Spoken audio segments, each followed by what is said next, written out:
तुका म्हणे नव्हे बाधा अनिक कदा भूतांची पथ्य नाम विठोबाचे अनिक वाचे नसेवी महायोग पीठे तटे भीमरथ्याम वरम पुंडरीकाय दातुं मुनींद्रये समागत्य तिष्ठन्तमानन्दकन्दं परब्रह्मलिंगं भजे पांडुरंगं जयांचे किलिया स्मरण होय सकळ विद्येंचे अधिकरण हेची वंदू श्री चरण श्री गुरूंचे ते नमस्कारोनी आता मस्तक हे पाय नाम विठोबाचे अनेक वाचे न सेवी। संत श्रेष्ठ जगतवंदनीय जगद्गुरु श्री तुकाराम महाराज यांचा कीर्तन सेवेसाठी निवडलेला हा अभंग। महाराजांनी या अभंगातून तुम्हा सर्व मानव मात्राला मानवी जीवनातील दुःख पीडा निवारण कोणत्या साधनानं करावं त्याचं मार्गदर्शन केलेलं आहे। महाराज म्हणतात, भगवन नामस्मरणाचा हा ब्रह्मरसाचा काढा आपण जीवनामध्ये घ्यावा, जेणेकरून जीवनातील सर्व दुःख पीडा त्रिविध तापांचं निवारण होईल। आणि हे औषध घेत असताना ब्रह्मरसाचं औषध जीवनामध्ये घेताना महाराज म्हणतात त्याच्यासाठी पथ्य मात्र आहे की फक्त विठोबाचं नाम घ्यावं, अन्य काही वाचेनं सेवन करू नये। जन्म मृत्यूचं दुःख सुद्धा या औषधानं घालवता येतं, भवरोगा ऐसे जाय। मग सामान्य दुःख का बरं निवारण होणार नाही? आणि महाराज म्हणतात, पंचमहाभूतात्मक या ब्रह्मांडातून आणि या पिंडातून होणार जो काही त्रास आहे, बाधा आहे, ती या भूतांची बाधा देखील मानवाला मग होणार नाही जर तो ब्रह्मरसाचं सेवन करील। विठाला मध्ये या अभंगाच्या माध्यमातून काही सेवा भगवत चरणी श्रीगुरूंच्या चरणी आपल्याला समर्पित करायची। तत्पूर्वी आजच्या कार्यक्रमाच्या निमित्तानं दोन शब्द परिहार देणं आवश्यक आहे। खरवंडी गावातील मिसाळ पाटील परिवार आणि या परिवाराचे पूजनीय वडील कैलासवासी मनाजी भाऊ मिसाळ पाटील यांचं हे प्रथम पुण्यस्मरण वर्षश्राद्ध आज आपणा सर्वांच्या उपस्थितीमध्ये संपन्न होत आहे। या परिवारातील श्री पिलाजी सर्वजण आज पाहतायत, आपण सर्वजण मोठ्या आदरानं त्यांच्या कार्याकडे पाहतोय। असे आपल्या गावचे हरिभक्तीपरायण राम महाराज बोचरे खरवंडीकर, ज्यांनी उत्कृष्ट असं गायन करून या कार्यक्रमाचे भक्तिरसपूर्ण सुरुवात करून दिलेली आहे, ते महाराष्ट्राच्या वारकरी संप्रदायातील अत्यंत नामवंत अनेक नव्या पिढीतील अग्रेसर अग्रणी गायक, ज्यांचं नाव प्राधान्यानं प्रामुख्यानं घेतलं जात आहे, असे गायनाचार्य संगीत विशारद प्रकाशजी महाराज कातकडे, गायनाचार्य संगीत विशारद किशोरजी महाराज शेळके, टाळ्या वाजून आपण त्यांचं अभिनंदन करतो। त्याचप्रमाणे मृदंगाचार्य म्हणून आज या ठिकाणी आवर्जून उपस्थित राहिलेले आमचे परमस्नेही औरंगाबाद येथून आवर्जून आलेले हरिभक्तीपरायण संतोषजी महाराज सोळुंके, एक अत्यंत मान्यवर मृदंगवादक म्हणून त्यांचाही संबंध महाराष्ट्राला परिचय आहे। आमचे सहकारी मृदंगाचार्य कृष्णा महाराज मोरे, हार्मोनियमची साथ करणारे संगीत विशारद आपले सर्वांचे स्नेही विलास महाराज खाटी, या गावच्या वारकरी संप्रदायाला पुढे नेण्यासाठी सदैव प्रयत्नशील राहणारे गावातील आमची प्रमुख भजनी मंडळातील मंडळी, त्यामध्ये आदरणीय आपले मार्गदर्शक के एम बाबा फाटके पाटील असतील, आदरणीय भोगे भाऊसाहेब असतील, आवर्जून माझ्यासमोर उपस्थित असलेले आमचे परमस्नेही आणि गावचे मुख्य मार्गदर्शक आदरणीय नानासाहेब पाटील फाटके, या निमित्तानं नेवासा येथून आवर्जून उपस्थित राहिलेले या परिवाराचे नातेवाईक आणि मार्गदर्शक आमचे परमस्नेही प्राध्यापक लक्ष्मणराव पंडित सर, आज आवर्जून या कार्यक्रमाला उपस्थित मी इकडेच पाहिलं की असा एक 50-60 वर्षापूर्वीचा मोठा अडचणीचा काळ, आणि अशा काळामध्ये एका बाजूला सामाजिक राजकीय दृष्ट्या देशाची उभारणी सुरू होती आणि दुसऱ्या बाजूला मनाजी भाऊ यांच्यासारखी त्या काळची वडीलधारी मंडळी कष्ट करून आपला प्रपंच सुद्धा पुढे नेण्याचं काम, एकमेकांना सहकार्य करण्याचं काम ही मंडळी त्या काळी करत होती. आणि त्या कष्टातून, त्या नीतीतून, परिश्रमातून त्यांनी या कुटुंबाला चांगले संस्कार केले, विचार दिला. आणि त्याच्यामुळेच मला वाटतं आज हा परिवार त्यांच्या पुण्याईच्या पायावरती उत्तम रीतीनं उभा आहे. आणि त्यांनी दाखवलेल्या मार्गानं हा परिवार वाटचाल करतो असं आपल्याला निश्चित म्हणावं लागेल. कारण मला पंडित सर राम महाराज मगाशी सांगत होते, आपल्या गावचं जे महादेव मंदिराचं काम सुरू झालेलं आहे, या कामासाठी गावातील अनेक मान्यवरांनी चांगलं योगदान दिलं. आपली ग्रामपंचायत सुद्धा सुनील भाऊ, तुम्ही सर्वांनी आणि गावातील सगळ्या मान्यवरांनी एकत्र येऊन बिनविरोध इथे केली, चांगली गोष्ट आहे.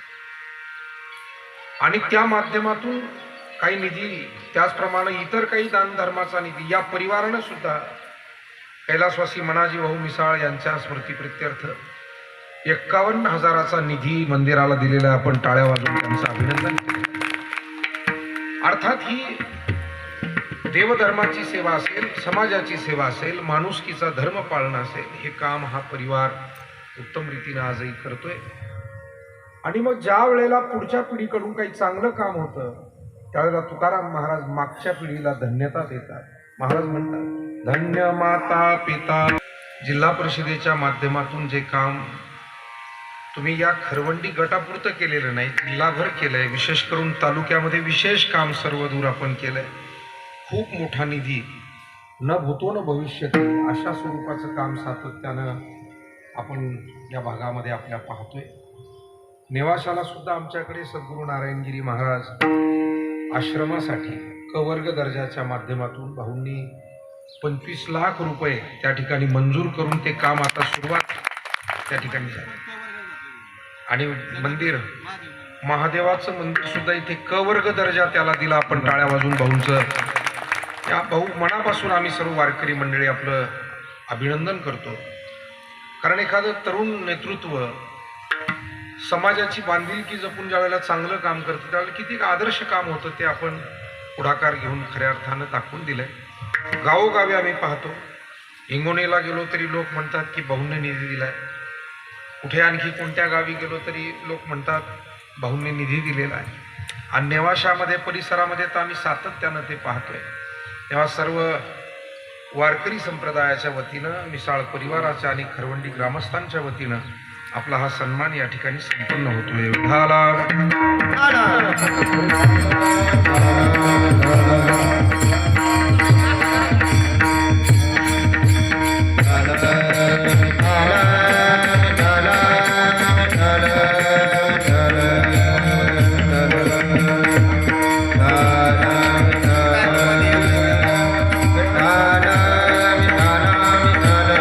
धन्यवाद देतो. मिसाळ पाटील परिवारानं सुद्धा आपल्या वाडवडिलांचा हा वारसा जपलेला आहे. आणि म्हणून मगाशी मी म्हणालो की धन्य माता पिता तयाचिया. मायबापांना तुकाराम महाराज का धन्यता देतात? त्याचं कारण असं आहे की मागच्या पिढीच्या पायावर पुढची पिढी उभी राहते. पुढच्या पिढीच्या हातून काही चांगलं काम झालं तर निश्चित समजावून घ्यायचं की मागच्या पिढीनं काही ना काही त्यांना चांगले विचार, संस्कार दिलेले आहेत, ते बळ दिलंय, ती सद्बुद्धी त्यांना दिली आणि म्हणूनच काही चांगलं काम पुढची पिढी. बऱ्याच वेळेला सगळेच हे मान्य करतात असं नाही. काही लोक म्हणतात आमच्या वडिलांना काही जमलं नाही, आम्ही केलं.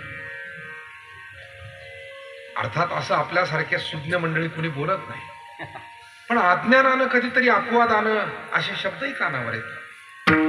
तर मला वाटतं की भले वाडवडिलांचा काळ साधारण असेल, पण त्यांनी जगण्याची जी आपल्याला दिशा दिलेली असते, कष्ट करण्याचा जो संस्कार दिलेला असतो, न्याय नीतीनं वागण्याचा जो बोध आपल्याला दिलेला असतो, हीच गोष्ट जीवनाला पुढे मोठी करते. छत्रपती शिवरायांच्या चरित्रामध्ये एकदा वाचून गेलो, ज्यावेळेला महाराज आग्र्याला गेले, शिवाजी महाराज, आणि आग्र्याच्या भेटीला गेलेले असताना ताजमहल पाहण्याचा योग आला. महाराजांचे काही सहकारी सोबत होते. आणि तो ताजमहल पाहिल्यानंतर महाराजांच्या सोबतची सहकारी मंडळी होती, खूप कौतुक करायला लागले. महाराज, काय सुंदर हा ताजमहल आहे, केवढी कलाकुसर आहे, केवढा सुंदर पांढरा शुभ्र हा संगमरवरी दगड या ठिकाणी वापरलेला आहे, केवढी भव्य वास्तू आहे. महाराज म्हणाले, वास्तू भव्य आहे हे निर्विवाद आहे, पण बाबांनो, ही वास्तू ज्या पायावर उभी आहे त्या पायामध्ये यमुनेचे काळे मोठमोठे दगड गाडले गेलेले आहेत, आणि ते काळे दगड गाडले गेलेत म्हणून हे पांढरे दगड वर आपल्याला सुरक्षित दिसत आहे. मला वाटतं मोठ्या माणसांची दृष्टी ही असते, मागची पिढी ही आधार देण्याचं काम करते, पायाभूत काम करते, आणि तो पायाच नसेल तर आपल्याला माहिती आहे, तुकोबाराय म्हणतात, पायाविण भिंत ताप. ज्येष्ठ मार्गदर्शक आदरणीय शिवाजी अण्णा फाटके पाटील हे सुद्धा आवर्जून उपस्थित राहिलेले आहेत. बरीच पाहुणे मंडळी या ठिकाणी उपस्थित झाली, बरेच जण येत आहेत, आणि खूप चांगलं आयोजन नियोजन आज या ठिकाणी मिसाळ पाटील परिवार आणि गावातील सगळे आध्यात्मिक मार्गदर्शक आमची मंडळी या सर्वांनी एकत्र येऊन एक चांगला कार्यक्रम, योग्य कार्यक्रम कसा होईल या दृष्टीनं त्यांनी हा प्रयत्न केला आहे. पाया नसेल तर भिंत किंवा इमारतीला अस्तित्व राहत नाही. पाया हा भक्कम लागतो, पाया शोधून बांधी कर. आपल्याला मुद्दा एवढाच घ्यायचा, पाया भक्कम लागतो, आणि म्हणून आई वडील हे पायाच्या ठिकाणी असतात, कुटुंब ही वरची इमारत असते, आणि मनाजी भाऊ मिसाळ हे त्या पायाच्या पद्धतीने एक भक्कम उभारणी या परिवाराची त्यांनी करून दिली. जगद्गुरु तुकाराम महाराज म्हणतात, जीवन हे कोणाचंही असो, काळ मागचा असो की काळ आत्ताचा असो, जीवनामध्ये दुःख नाही असं जीवन जगाच्या पाठीवर कुठे पाहायला मिळत नाही, किंवा मला दुःख मिळालंच नाही असं जर कुणी म्हणेल तर त्या बाबतीमध्ये दोन गोष्टी समजून घ्याव्या. एक तर समजावं की हा योगी सिद्ध पुरुष आहे, किंवा समजावा हा वेडा आहे कुणीतरी. तर जर तो म्हणाला की मला दुःखच नाही म्हणाला म्हणजे एक तर वेडा आहे, त्याला समजतच नाही दुःख म्हणजे काय, किंवा मग एक तर सिद्ध पुरुष आहे, महात्मा आहे. जे कनिज ध्येय योगियांचे, जे कनिज ध्येय योगियांचे, जे कनिज ध्येय योगियांचे, जे कनिज ध्येय योगियांचे,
आनंद नित्य नित्य निरामय.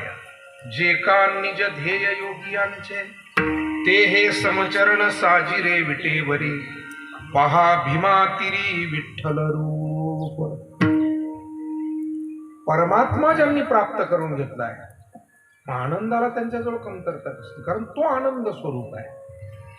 आनंद स्वरूप आहे, अद्वितीय असं आहे. आणि म्हणून दुःख नाही असं जीवन नाही. सामान्य जीव म्हटला की त्याला दुःखाची अनुभूती आहे. का बरं दुःखाची अनुभूती आहे? कारण जीव या देहामध्ये आलेला आहे आणि ज्या देहामध्ये तो वास्तव्याला आलाय त्या देहाच्या संबंधानं त्याला दुःखाचा अनुभव आहे, दुःखाची अनुभूती आहे. वास्तविक जीवाला दुःख नाही. दिव्याला अंधार असतोय काय? दिव्याला अंधार असण्याचं कारण नाही, कारण तो स्वयंप्रकाश रूप आहे. तसं जीव हा परमेश्वराचा अंश असल्यामुळे, अंशीचे गुणधर्म अंशामध्ये आलेले असल्यामुळे, आता जसं वर्णन केलं की परमात्मा जर आनंद, अद्वय, नित्य, निरामय हे जर त्या परमात्म्याचं स्वरूप आहे, सच्चिद आनंद स्वरूप हे त्या परमात्म्याचं स्वरूप आहे, जीव त्यापासून वेगळा असण्याचं काही कारण नाही. तुका म्हणे कैची की व कोठे जीव निराळा. मी नेहमी उदाहरण म्हणून सांगतो की जसं पोतभर साखर आहे आणि पोतभर साखरेतून एक मूठभर साखर आपण बाजूला घेतली, कशी लागेल ती? आता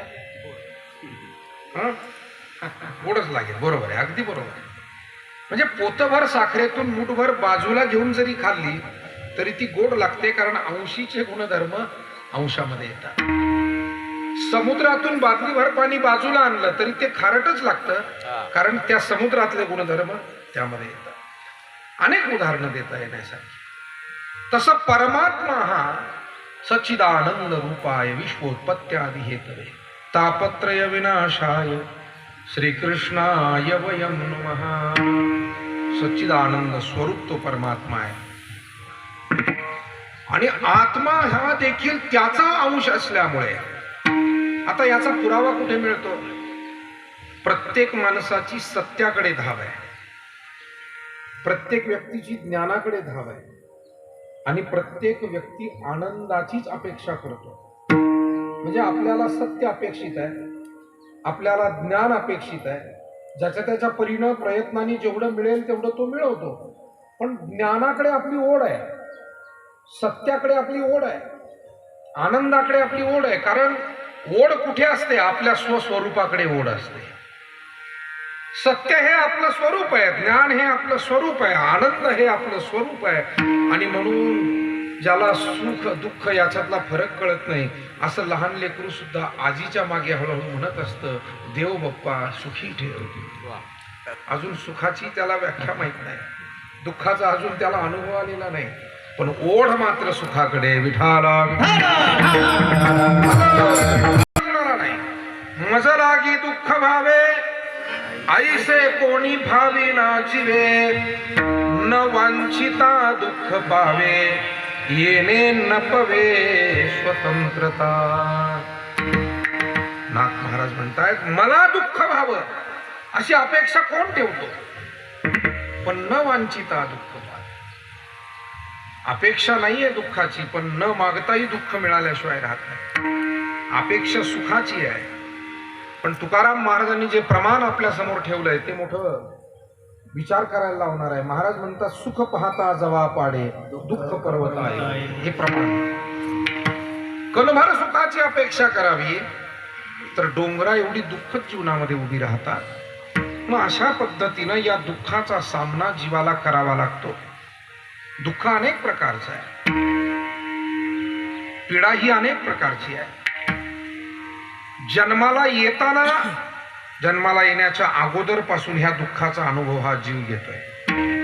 जन्मजन्मांतरी तर घेतलेलाच आहे, पण आईच्या गर्भामध्ये ज्या वेळेला येतो, विष्टालेप चहूकडे नाकी तोंडी टोळीकडे गर्भवासाचे कष्ट गाढे पुन्हा पुढे सांगू गर्भीची यातना.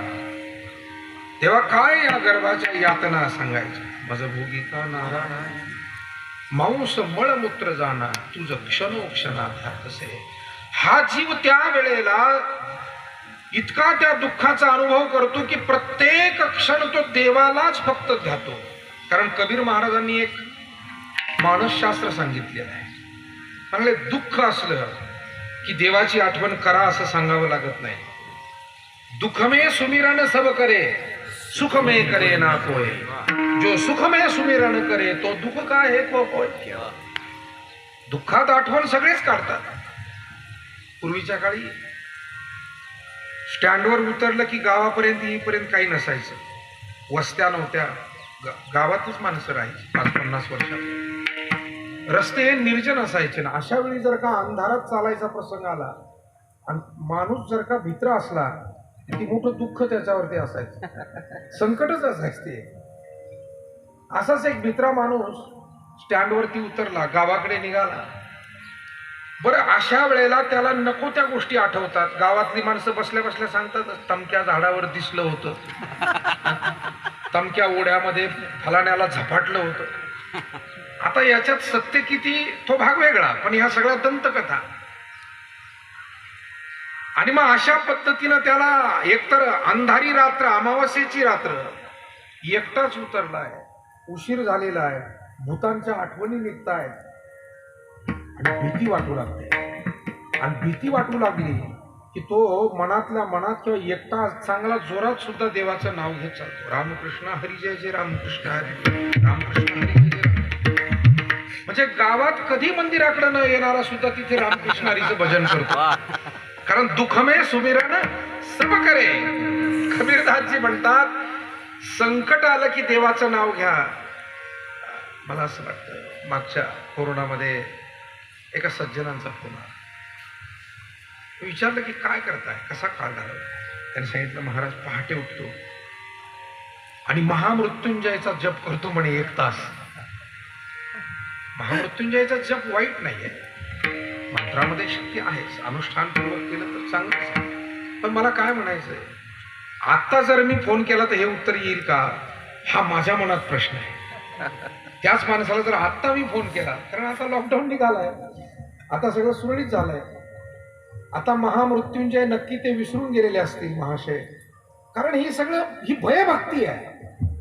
भीती वाटली म्हणून तात्पुरती केलेली भक्ती. विठाला विठार्था अखंड अव्याहत सदा नाम घोष.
तेने सदा चित्ता समाधान.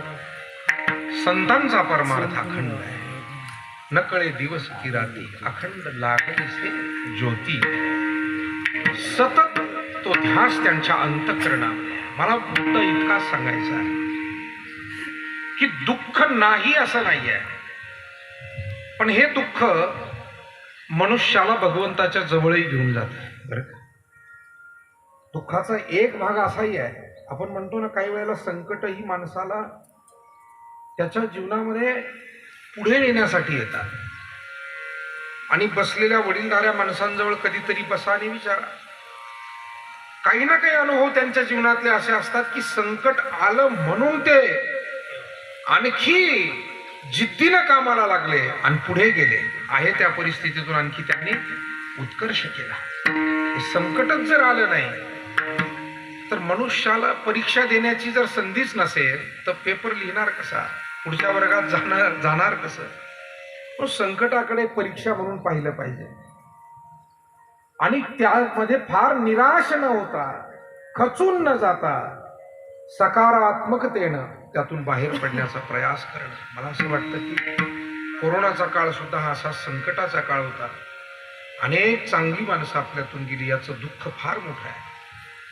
पण दुसरी एक बाजू होती की माणसाला माणसांची किंमत कळू लागली, माणसाला निसर्गाचं महत्व कळू लागलं, माणसाला माणसाचं स्वतःच महत्व सुद्धा किती आहे.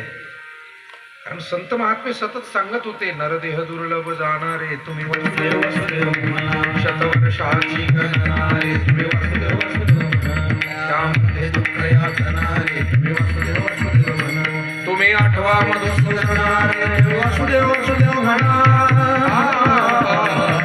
वसुदेव वसुदेव म्हणा, तुम्ही वसुदेव वसुदेव म्हणा. नरदेह दुर्लभ आहे, संत सातत्यानं सांगत होते. नरदेह महत्वाचा आहे, पण त्या काळामध्ये शरीराची किंमत, संबंधांची किंमत, कुटुंबाची किंमत, निसर्गाची किंमत, जीवनाची किंमत ही अधोरेखित झाली. परंतु गंमत अशी आपल्याला सांगू, काळ कोणताही येवो, जे शिकण्यासारखे तेवढेच शिकतात. काळ कोणताही येवो, काळ सुखाचा येवो नाही तर दुःखाचा येवो, ज्यांना बोध घ्यायचाच नाही, ज्यांना शिकायचंच नाही, ते कशातूनच शिकत नाही. ते कोरोनातून सुद्धा काही शिकले असं आपल्याला आज तरी दिसत नाही. कोरोनातून बाहेर आलं माणसं पुन्हा तसंच वागतात. तीच मगरुरी येते रस्त्यावर. पाहतो माणसाच्या स्वभावातले अनेक पैलू, 5-50 किलोमीटरचा प्रवास केला तरी त्यातून तुम्हाला ते पैलू दिसू लागतात. विढाला ते सगळं दिसत राहतं. ती फसवाफसवी, ते खोटं नाटक, तोच अहंकार, तीच हिंसा, तोच स्वार्थ. या सगळ्या गोष्टी केव्हा येतात? ज्यावेळेला मनुष्य आपलं स्वतःचं जीवन ध्येय विसरतो, त्यावेळेला या सगळ्या गोष्टी येतात. आणि म्हणून मानवी जीवन हे दुःख वेदनेनं भरलेलं आहे. ही दुःख, ही वेदना मानवाला निश्चित संपवता येण्यासारखी आहे. दुःख आहे म्हणजे त्यातून मुक्त होता येत नाही काय? मला वाटतं जसा प्रश्न आहे तसं त्या प्रश्नाचं उत्तरही असतं, फक्त ते शोधावं लागतं. उत्तर नाही असं कधी होत नाही. एका वडिलांनी मुलांना बोलावून घेतलं, 3 मुलं होते. सांगितलं, मी तुमची परीक्षा घेणार आहे आणि त्यातून जो कोणी मला परीक्षेत माझ्या पास होईल त्याच्या हाती मी कारभार घराचा सोपवणार आहे.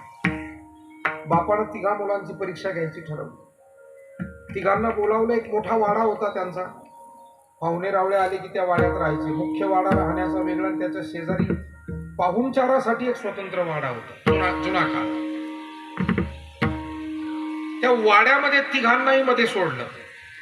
बापानं सांगितले, पण आता आम्ही बाहेरून कड्या, दरवाजे, कड्या, कुलप लावून घेतोय आणि ह्या वाड्यातून जो कोणी पहिला बाहेर पडून दाखवील त्याच्या हाती मी कारभार सोपवणार. दरवाजेही त्या काळचे मोठमोठे असायचे.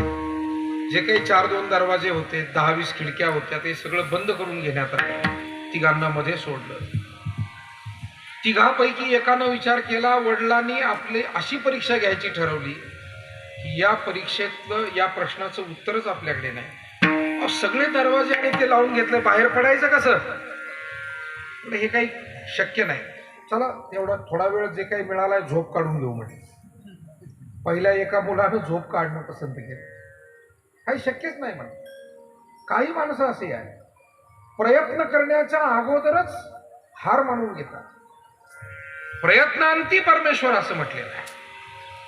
प्रयत्न केलेच पाहिजे असं गीता, गाथा, ज्ञानेश्वरी सगळे संत आम्हाला ते शिकवतात.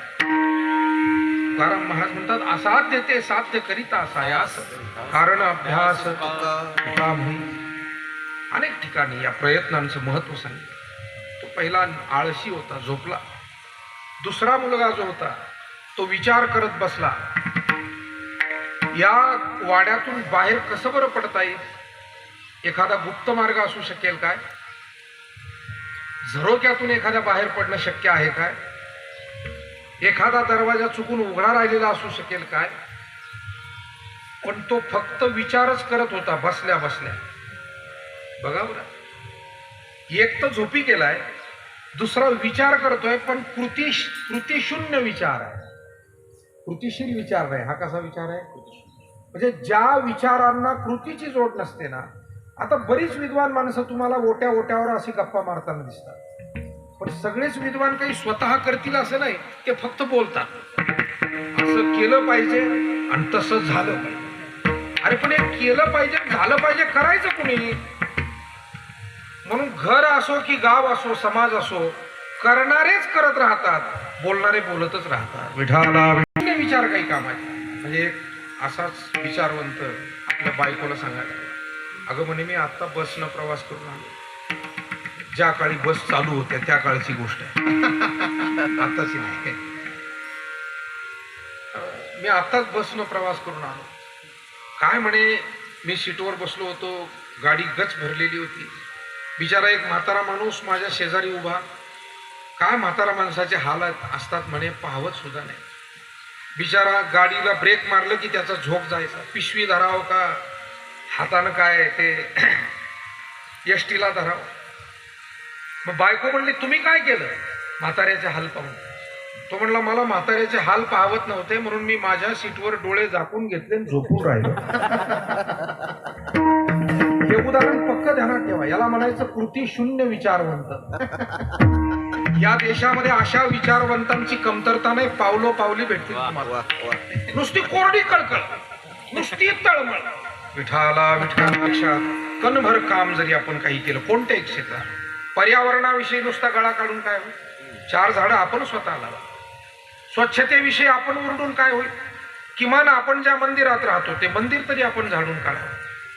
म्हणजे ज्याच्यावरची जो घरी राहत असेल, जो एखाद्या ऑफिसात काम करत असेल, आता माझ्यासारखा मंदिरात राहतो, तर स्वच्छतेविषयी बोलून चालणार नाही. मला माझ्या स्वच्छतेकडे लक्ष अगोदर दिलं पाहिजे. जे जे काही कार्य आपल्याला करायचंय त्याला विचारांना. तो दुसरा मुलगा असा होता, तो फक्त विचारच करत बसला, कसं बरं पडता येईल या घरातून बाहेर. पहिला मुलगा झोपी गेला, पण तिसरा मुलगा जो होता तो फिरू लागला, विचारही करू लागला, शोधू लागला. वडिलांनी ज्या अर्थी परीक्षा घ्यायची ठरवली, काहीतरी मार्ग असेल, कुठंतरी गुप्त मार्ग आहे का बघू. आजवर आपल्याला वडिलांनी सांगितलं नसेल गुप्त दरवाजा एखादा वाड्याचा. शोधू लागला झरोक्यातून वगैरे, पण तेही खूप गज वगैरे लावून पॅक केलेलं होतं, तिथूनही बाहेर पडायला जागा. जुना चिरेबंदी वाडा तो म्हणाला चुकून एखादा दरवाजा किंवा खिडकी उघडी असेल का, आणि म्हणून प्रत्येक दरवाजाला आणि खिडकीला तो धक्का देऊ लागला. पण भक्कमपणानं लावलेले होते ते दरवाजे आणि खिडक्या, इंचभर हालत नव्हते. पण प्रयत्न करता करता करता ज्या मुख्य दरवाजातून यांना आत सोडण्यात आलं होतं तिथपर्यंत आला, आणि त्या मुख्य दरवाजाला त्यानं असं ओढून पाहिलं, ओढल्याबरोबर उघडलं. म्हणजे बापानं काय केलं होतं, ज्या दरवाजातून सोडलं तो दरवाजा नुसताच लुटून घेतलेला होता. फक्त यांच्यात कोण कर्तबगार आहे ते पाहावं बुवा आपण निदान आपल्या मुलांमध्ये. एक तर कर्तबगार झोपी गेलाय, दुसरा नुसताच विचार करत बसलाय, पण तिसऱ्यानं मात्र धक्का देऊन प्रयत्न केला. मी का सांगतो, जीवनामध्ये सगळ्याच गोष्टी नशिबावर सोडणं आणि रडत दुःखात बसणं असं नाही आहे. दुःख आहेच गोष्ट खरी आहे, पण दुःख त्यासाठीच देवानं दिली की त्या दुःखावरती आपण सुखाचा उपाय शोधायचा. प्रश्न त्यासाठी दिले जातात, उत्तरं शोधायची असतात. तसं जीवनातील प्रत्येक दुःखावरती उपाय आहे, आणि ते दुःख निवारण करण्यासाठी संत महात्मे आम्हाला मार्गदर्शन करतात. जीवाला सापडत नाही उपाय. जीव अज्ञानानं फक्त शोधतोय, सुख शोधतोय. कशातून मिळेल? धनातून मिळेल, मानातून मिळेल, भोगातून मिळेल. नाना प्रकारे सुखाचा शोध घेण्याचं काम जीवाचं चाललेलं आहे. परंतु महाराज म्हणतात, शोध घेतोय, आशेवर जगतोय, प्रत्यक्ष सुख अजून मिळत नाही. सर्व सुखाची या आशा जन्म गेला, आशेवर गेला. अर्थात सामान्य मनुष्य सुख मिळावं म्हणून प्रयत्न करतोय, आणि तिथे गेल्यावर कळतं याच्यात सुख नाही. माणसाची अशीच धावपळ चालली. जोपर्यंत एखादी वस्तू आपल्याकडे नसते ना, माणसाला सारखी त्या वस्तूविषयी ओढ असते. म्हणजे अप्राप्ताविषयी आस्था आणि प्राप्त भोगाविषयी अनास्था, हे जीवन दररोज असंच चाललेलं आहे. जोपर्यंत एखादी गोष्ट अप्राप्त आहे, कुतूहल असतं, ओढ असते, पण ते प्राप्त झालं की त्याच्या प्राप्तीचं सुख तात्काळ फक्त थोडा वेळ राहतं, आणि लगेच दुसरी गोष्ट मिळावी ही अपेक्षा सुरू होते. म्हणजे मिळालेल्या गोष्टीला माणूस विसरून जातो. मोटरसायकल घ्यायची होती. किती दिवस बुवा सायकलवर फिरायचं, इच्छा होती मोटरसायकल घ्यायची. कष्ट केले, चांगलं काही 2 पैसे मिळाले आणि घेतली एकदाची मोटरसायकल. मग आता आजवर काय ध्यास होता, मोटरसायकल घ्यायची हा ध्यास होता. मग घेतली ना आता. मग आता किती समाधान असायला पाहिजे. पण मोटरसायकल घेतल्यावर 4-8 दिवसामध्ये पुन्हा स्वप्न वेगळं पडायला लागलं. काय फार ऊन असतं म्हणे, काय खरं नाही. उन्हाचा त्रास होतो, कधी पावसाचा त्रास होतो. मोटरसायकलवर तरी किती दिवस फिरायचे. आपल्याकडे 4 चाकीच वाहन असायला पाहिजे. मला वाटतं ही शृंखला थांबते काय नाही. निस्वो वष्टी शतम शती दशशतम लक्षम सहस्राधिको लक्षेश क्षितिपालतां क्षितिपतिश्चक्रे शतां वाञ्छति चक्रेश सुरराजतां सुरपतिर्ब्रह्मास्पदं वाञ्छति ब्रह्माशैव पदं शिवो हरिपदं याशावधिको गतः. काहीच नाही त्याला, निदान 100-50 रुपये असावे वाटतात. ज्याला 100-50 मिळाले त्याला 1000 मिळाले त्याला 1,00,000. मग हे पद मिळावं, मग ते पद मिळावं, मग त्याच्यापेक्षा मोठं पद, थेट भगवान शंकर आणि विष्णूचंही पद मिळावं, इथपर्यंत ती आशा वाढतच जाते.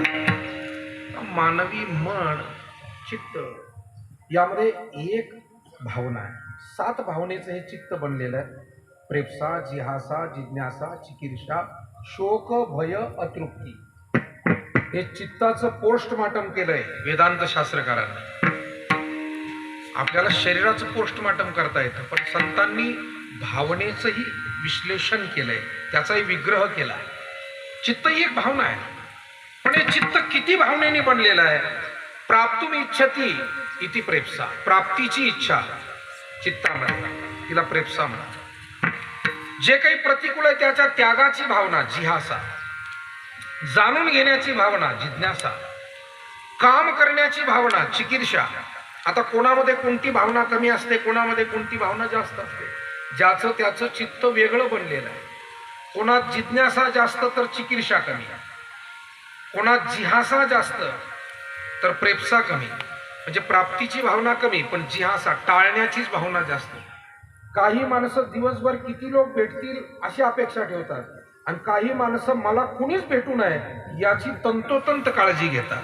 हा ज्याच्या त्याच्या विचारधारेचा आणि चित्तातील भावनेचा भाग आहे. विठाला गेलो तर पुन्हा अभंगाकडे यायला आणखी उशीर होईल. म्हणून आपण अभंगाच्याच पार्श्वभूमीवरती प्रस्तावनेवरती बोलण्याचा हा प्रयास करतोय. चित्तामध्ये आणखी एक भावना आहे, शोक आहे, भय आहे आणि सरते शेवटी अतृप्ती आहे. अतृप्ती म्हणजे कितीही मिळालं तरी या चित्ताला तृप्तता वाटत नाही. अग्नीमध्ये किती इंधन घातलं म्हणजे अग्नी विझतो. अहो इंधने अग्नीसी हकाक चढे. महाराज म्हणतात इंधने निमाला आगोता येईल. असं जर म्हणता आलं तर मग असंच म्हणावं लागेल की इंधन घातलं म्हणजे अग्नी विझेल. पण इंधनानं अग्नी जर भडकत असेल तर विषय सेवनानं सुद्धा तृप्ती मिळणार नाही.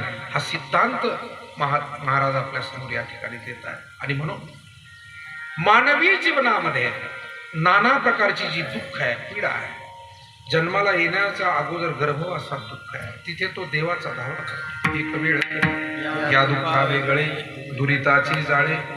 जन्माला येतानाही दुःख आहे. आकांतू जननीय दुःखे धाय मोकली. त्या मातेला दुःख, या बाळाला दुःख. जन्माला आल्यानंतर जीवनामध्ये काही ना काही हळूहळू पुन्हा दुःखाचा सामना करावाच लागतो. जीवन काही सुखानं भरलेलं आहे का? आणि सुखानं भरलेलं असावं अशी अपेक्षाही चुकीची आहे. कारण रस्त्यानं वाटचाल करायची म्हणजे खास खळगे येणार. तुम्हाला वाटचाल करायची म्हणजे उन्हाळा लागणार, तहान भुकेची काळजी मागे पुढे वेळ होणार. तसा हा जीवनाचा जो प्रवास आहे तोही वेगवेगळ्या अडथळ्यांनी भरलेला आहे. मला वाटतं आज नव्या पिढीला आपल्याला हेच समजावून सांगण्याची वेळ आहे. मनाजी भाऊ यांच्यासारखी जी जुनी पिढी होती त्यांच्यासमोर दुःख आले तरी ते शांततेनं त्याला सामोरं जात होते. ते भावनिक होत नव्हते, किंबहुना त्या दुःखानं कोलमडत नव्हती ही जुनी माणसं. नव्या पिढीमध्ये मला असं वाटतं अनेक गुण आहेत. प्रत्येक पिढीकडे काही ना काही वेगळे गुण असतात. तसं नव्या पिढीकडे अभ्यासाचा गुण आहे, नवनवीन तंत्रज्ञान आहे, व्यवसाय करण्याचं धाडस आहे, परंतु एक मात्र कमतरता आहे जुन्या पिढीच्या मानानं, ती म्हणजे अपमान पचवण्याची शक्ती फार कमी आहे, तोटा पचवण्याची शक्ती फार कमी आहे, दुःख पचवण्याची सहनशक्ती फारच कमी आहे. आणि हे जर माझं चुकीचं असेल तर मला कीर्तन झाल्यावर येऊन भेट. मला वाटतं या मताशी आपण सहमत आहोत सगळे. नव्या पिढीत अनेक गुण चांगले मी म्हणतो, ही गोष्ट आणि जुन्या पिढीकडे हे विशेष होतं की ते तोटा पचवू शकत होते, दुःख पचवू शकत होते, अपमान पचवू शकत होते आणि त्यातून शांततेनं ते बाहेर पडत होते. आज सहनशीलता ही गोष्ट फारच कमी होताना आपल्याला दिसते. सेन्सिटिव्हिटी वाढते, संवेदनशील जास्त माणसं आहेत आणि म्हणून सहनशीलता हा एक मोठा गुण आहे आणि जीवन जगण्यासाठी तो लागतो. जसं पावसात चालताना छत्रीची गरज आहे, जमिनीवर चालताना चप्पल बुटाची गरज आहे, अंगावरती वस्त्रांची गरज आहे. काही गोष्टी काही ठिकाणी गरजेच्या आहेत. तसं जीवन जगताना तुम्ही म्हणाल सर्वाधिक काय गरजेचं आहे, माझ्यासारख्या वारकऱ्याला विचाराल तर मी उत्तर देईल, सहनशीलता फारच गरजेची आहे, फार गरजेची आहे. तुम्ही सहनशील असाल तरच कोणत्याही क्षेत्रात काम करू शकाल. सहनशील नसाल गोष्ट अवघड आहे. विठाला कीर्तन करायला मनानं बोलण्याची मुभा नाही. गीता सांगते अर्जुनाला भगवंतानी जे सांगितलं तेच आपल्या पुढे मी मांडलं. अर्जुनाला भगवान म्हणाले आगमा पायिनो नित्यास तांस तितिक्षस्व भारत. अर्जुना, या संसारात बरे दिवस येतात तेही निघून जातात, वाईट दिवस येतात तेही निघून जातात. संसारातले भोग येणारे आणि जाणारे आहेत. आगम हा अपायिना. मग काय करतो? अर्जुनाला भगवान म्हणले तांस तितिक्षस्व. तितिक्षा शब्दाचा अर्थ सहन करणे. त्या परिस्थितीला तू सहन करायला शिक. म्हणजे चांगले दिवस आले तरी ते सुद्धा सहन करता आले पाहिजे आणि वाईटही दिवस आले तरी ते सुद्धा काय करता आले पाहिजे, सहन करता आले. सुखी संतोषानं यावे, दुःखी विषादा न भजावे आणि लाभाला मन धरावे मना माझी. कधी कधी माणूस दुःख तरी एका वेळेस